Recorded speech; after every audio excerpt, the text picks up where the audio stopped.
¿Cómo se lesionó Lola?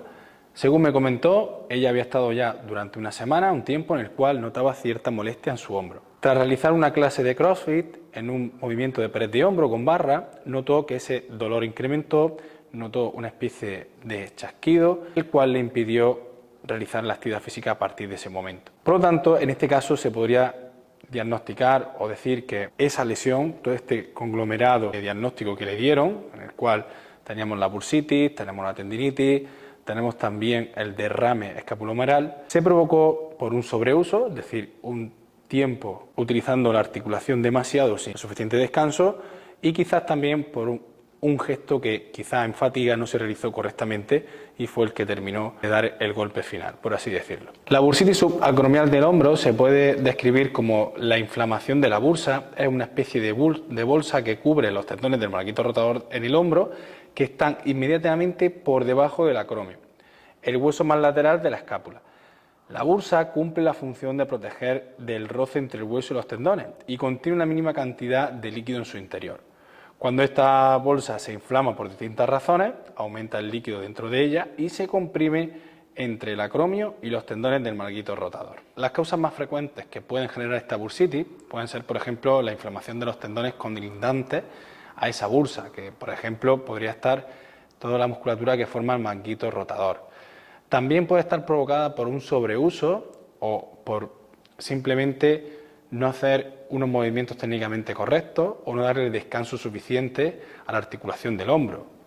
También puede estar provocada por traumatismos, golpes. También puede estar provocado por causas estructurales congénitas, es decir, por ejemplo, que tengan hueso del acromio ligeramente más, una mayor inclinación, el cual reduzca el espacio subacromial, de forma que si hay un sobreuso anormal ya directamente se inflame la bursa. Y también una de las causas más comunes simplemente es por el paso de los años, los cuales generan un proceso llamado tendinosis, en el que se produce un engrosamiento de los tendones del marquito del rotador y esto estrecha a su vez el hueco entre el acromio y la bursa. También puede estar provocado por lo que se conoce como la tendinitis cálcica, en el cual se acumula calcio en los tendones del marquito del rotador e igualmente generan los mismos efectos.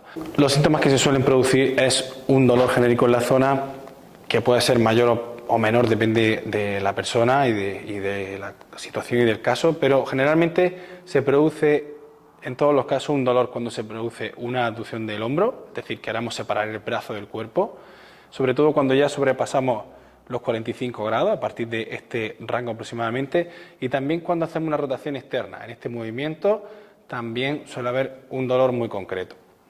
Otro de los hallazgos que le encontraron a Lola después de su lesión fue la tendinitis del infra y supraespinoso, dos músculos que componen lo que se conoce como el marquito rotador, el cual está compuesto por el subescapular, redondo menor, infra y supraespinoso. En este caso sufría un engrosamiento de los tejidos conectivos que unen el músculo con el hueso del infraespinoso y el supraespinoso, que esto es lo que se conoce como una tendinitis. Otro de los hallazgos que le encontraron a Lola fue el derrame escapulohumeral, es decir, una inflamación provocada por un líquido que puede ser sangre o líquido de la propia articulación, que en este caso viene precedida de todas estas lesiones que también encontraron, como la inflamación de los tendones del infrasupraespinoso o de la bursitis. Todo ello, en su conjunto, es lo que provocaba que Lola no pudiera mover el brazo ni siquiera hacer un movimiento funcional a la hora de coger cualquier objeto que estuviera en alto, por ejemplo, en casa o en cualquier otro lugar, ¿no? ¿Y cuál ha sido la propuesta que se ha hecho para recuperar el hombro de Lola? No solo a nivel funcional, es decir, para su día a día, para sus quehaceres, sino también a nivel deportivo.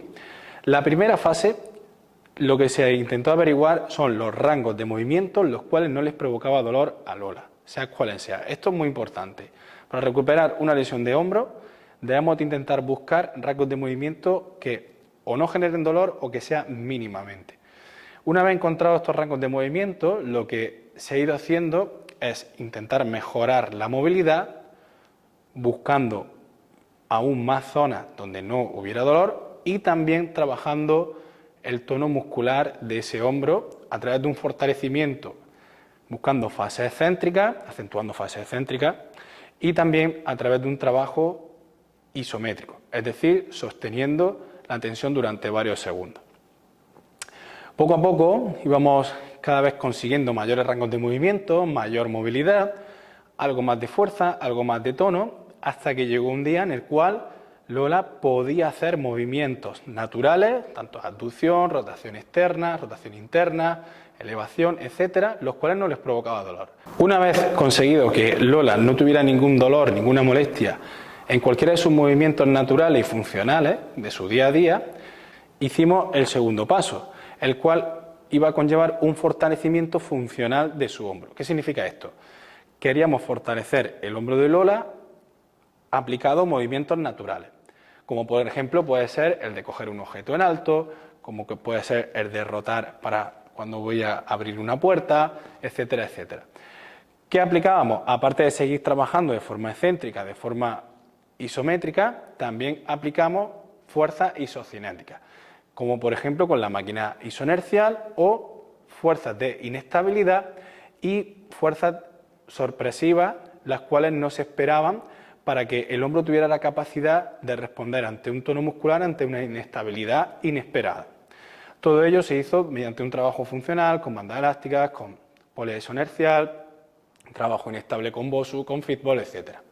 A partir de la tercera fase, lo que se intentó es que Lola no solamente que ya tenía un movimiento funcional, natural y que podía hacer su día a día, sino que Lola también ya pudiera retomar su actividad física preferida, que en este caso una de ellas era, por ejemplo, el CrossFit.